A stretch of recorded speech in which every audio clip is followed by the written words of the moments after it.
Hey guys, this is me here, Reem.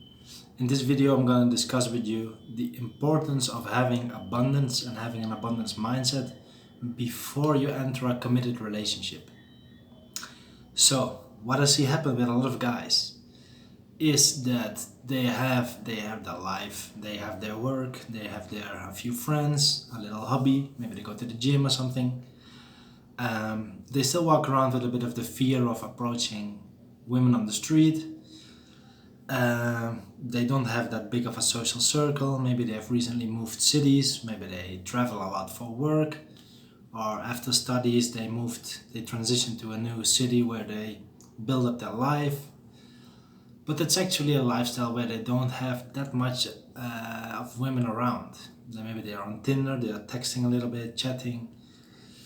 Maybe they see one, two, three women. Some they fall off and then they come back a little bit, and but there is not like a rich, abundant mindset, and not also the abundance itself, which comes from that mindset. So, what I see happen with a lot of guys like this is that suddenly, it's actually they're not really abundant when it comes to sex and having women, and they kind of enter a relationship to seal the deal and to secure for themselves that continuation of regular sex.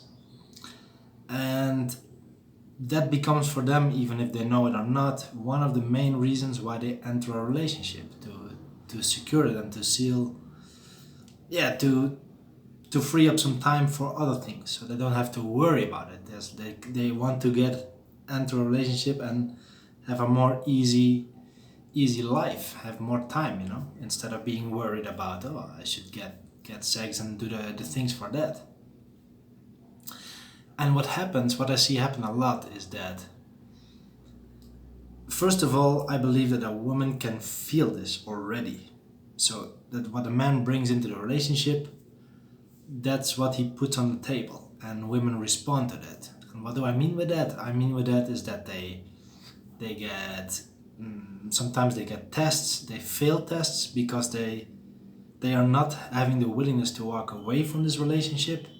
So that means they do a bit more, they cross their own boundaries to please a woman, and it's a certain dynamic. And I believe that a woman can feel this, and she responds to this, and also when she notices that he's weak, she will act, for example, bitchy or cranky or moody, and the man just keeps dealing with it or doesn't know how to deal with it. And it's a certain, I'm not saying the women want harmony in a relationship. It's not about that, but it's a certain slightly toxic, kind of annoying default stuff in that relationship.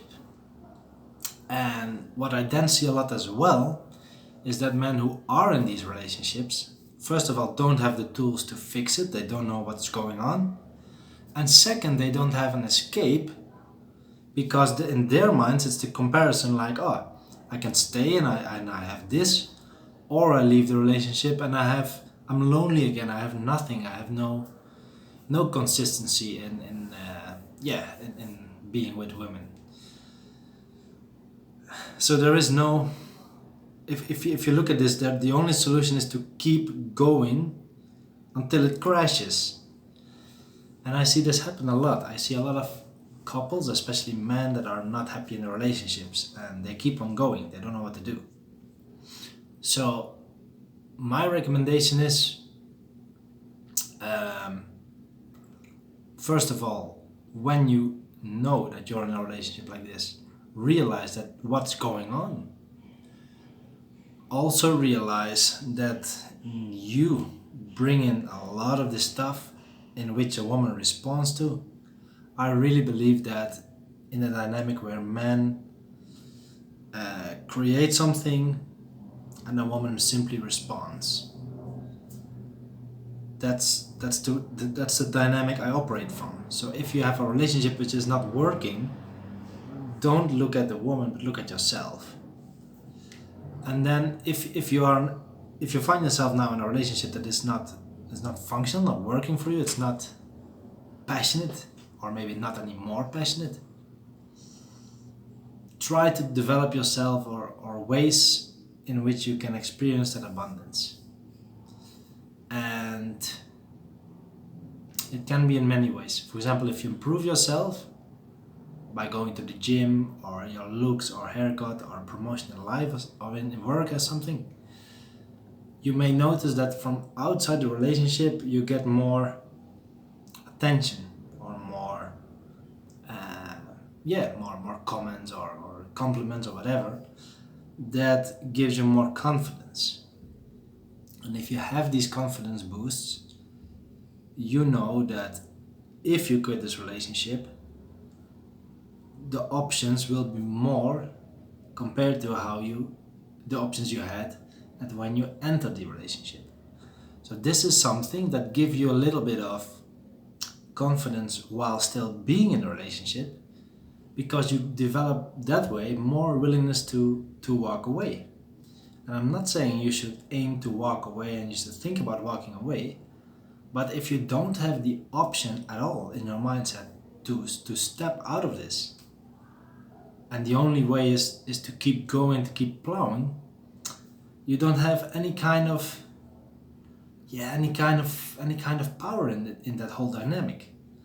It's like going to the car dealer who already knows you have a lot of money, who already knows that you really need a car, that you don't have time to look for other cars.